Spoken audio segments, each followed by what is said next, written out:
चर्चित web series Mirzapur में कालीन भैया ने मुन्ना से पूछा था क्या सीखा, और मुन्ना ने जवाब दिया था जब कुर्बानी देने की बारी आती है तो सिपाही शहीद होता है, राजा नहीं।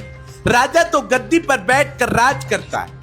आज अयोध्या के राम मंदिर चढ़ावा गबन केस को देखकर वही डायलॉग सबसे ज्यादा याद आ रहा है।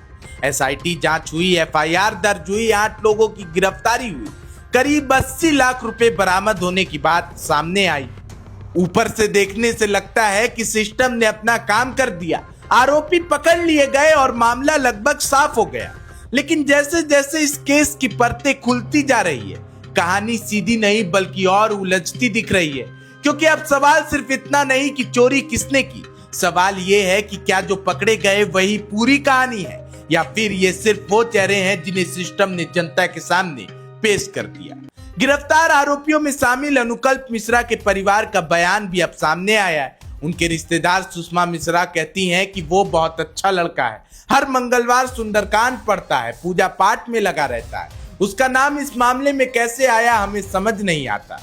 यही बयान इस केस को और पेचीदा बना देता है, क्योंकि हर बड़े केस में यही पैटर्न देखने को मिलता है। जब मामला फूटता है सबसे पहले नीचे खड़े लोग उठाए जाते हैं, वही लोग जिनके हाथ में पैसा होता है, जिनके नाम रिकॉर्ड में होते हैं, जिनकी पहुंच सीमित होती है। लेकिन जो ऊपर बैठे होते हैं, जिनकी निगरानी में पूरा सिस्टम चलता है, उनके ऊपर सवाल देर से उठते हैं या कई बार उठते ही नहीं। और यहीं से शुरू होता है स्केपगोट एंगल।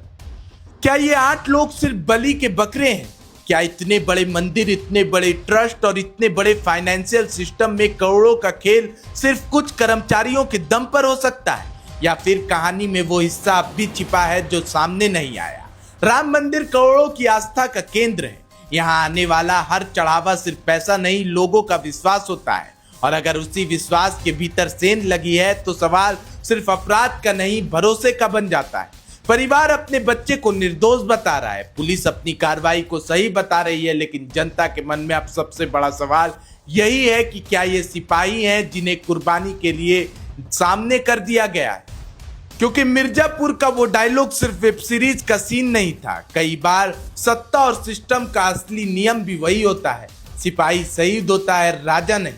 अब देखना यह है कि अदालत में जो सच निकलेगा वो इन 8 नामों तक सीमित रहेगा या फिर कहानी का असली राजा भी सामने आएगा। इस खबर पर आप क्या सोचते हैं? अपनी राय कमेंट बॉक्स में बता दीजिएगा। अभी तक फॉलो नहीं किया तो फॉलो कर लीजिए और ऐसी तमाम खबरों के लिए बने रहें और देखते रहें समाचार आज तक झारखंड।